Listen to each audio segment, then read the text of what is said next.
So here we are, the culmination of years of preparation and transition. England's finest hour, or in fact 2 hours, in the home of football. England's World Cup winning performance. No previous international, no other cup final, indeed nothing Wembley ever staged, matched the glamour of this event, the final of the World Cup. The cream of the world's players battle for the honour of playing on this arena on this afternoon. Waiting in the tunnel were England on the right and West Germany. When the moment came for the players to march out, 97,000 fans gave them the biggest roar of the competition.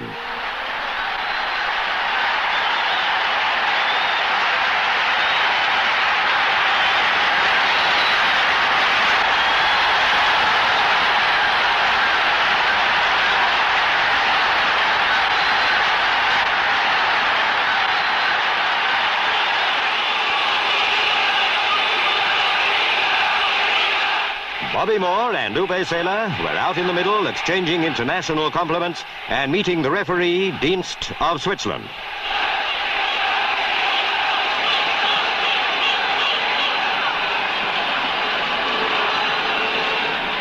You might call this the moment of truth for Alf Ramsey. His 3 years of team building, as the Germans kicked off, coming up for its crucial test. England looked unfamiliar in their red shirts. A long shot gave Banks no trouble. And what a test for the 22 star players, 90 minutes away from the game's highest glory or defeat. In possession was that all-round player, Sigi Heltz, moving into a position spelling danger for England. Banks, alert as usual. The West German attack had bite and purpose. On they came again. An English defensive lapse gave the ball to Haller. And that was it.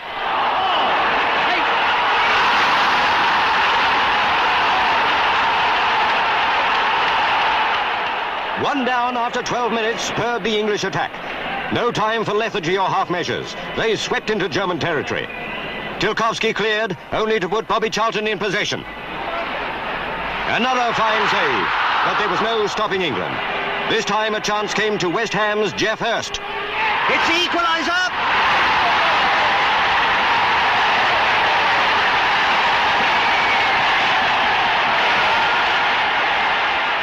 Splendidly matched, these teams. German top scorer Emmerich had a chance. Fortunately, Gordon Banks anticipated his shot.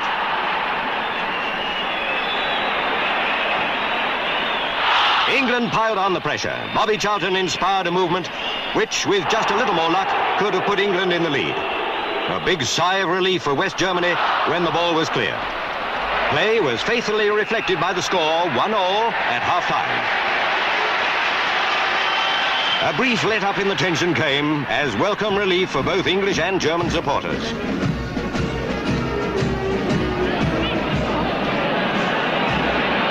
But as England kicked off, playing right to left and quickly built up an attack, excitement made the Wembley atmosphere electric. England had to score. And if the prayers of millions could inspire them, surely a goal was not far off.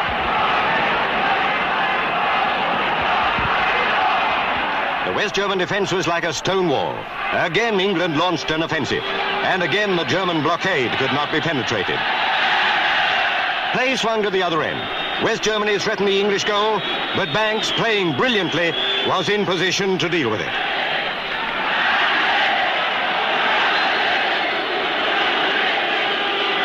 The ball goes to Bobby Charlton. Charlton to Hunt on the left.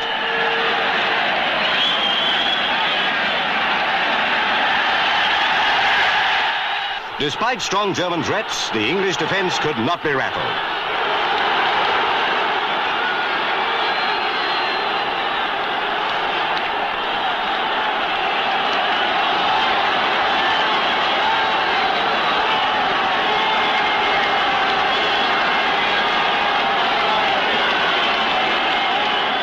It's there! Peters has scored!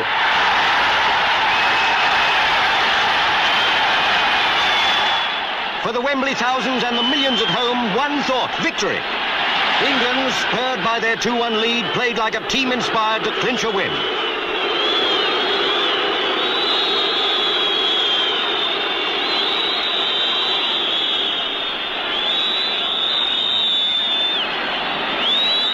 In the dying minutes of the match, the jubilant English supporters' nerves were strained to breaking point.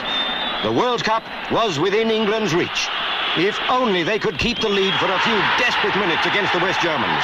Now a team playing their hearts out to keep in the running.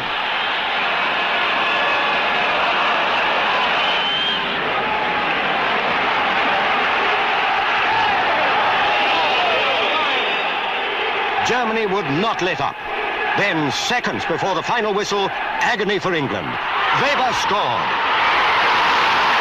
It had to be extra time. The first period of extra time proved to the full the value of Ramsey's training methods. England began with a vigour and speed astounding after the gruelling 90 minutes they'd already played. Charlton and his fellow sharpshooters came back time after time in the Ramsey spirit, believing that with sustained attack the goals must come. Then Geoff Hurst, cool and collected, had the ball in the net. No, it bounced out. Goal claimed England. No goal, protested the Germans. The referee consulted the linesman, who'd been in line with the posts, and goal it was.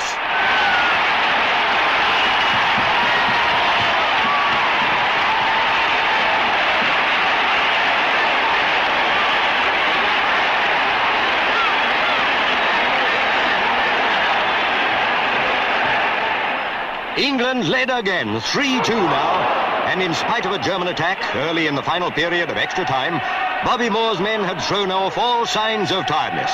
It was West Germany who were now noticeably the slower team.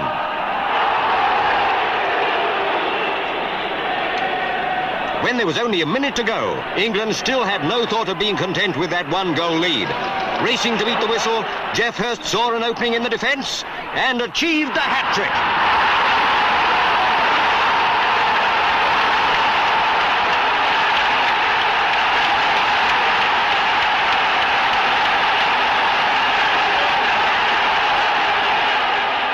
Jimmy Greaves, out of the side through injury, set the example to the other reserves by congratulating the victorious players.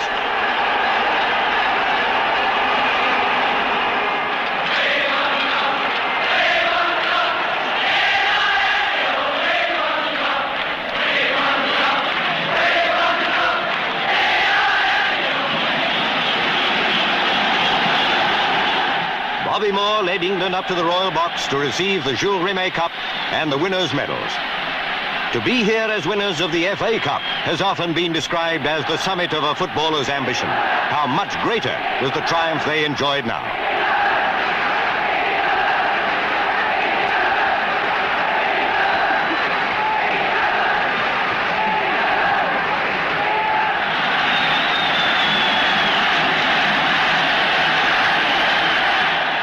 Years ago, Alf Ramsey set out on the hard road that led to the World Cup.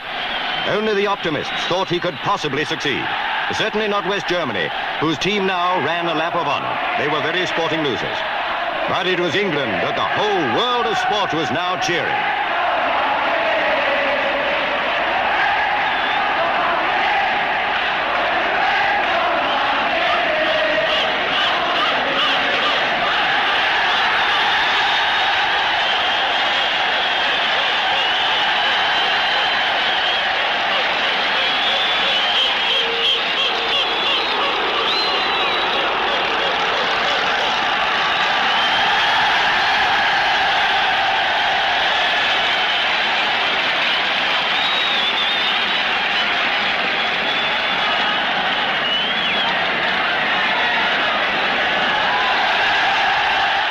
Into his gallant team, England manager Alf Ramsey instilled sportsmanship first and foremost. How well they applied his teaching. May we, in 1970, be represented by a team of sportsmen as good as these winners of the World Cup.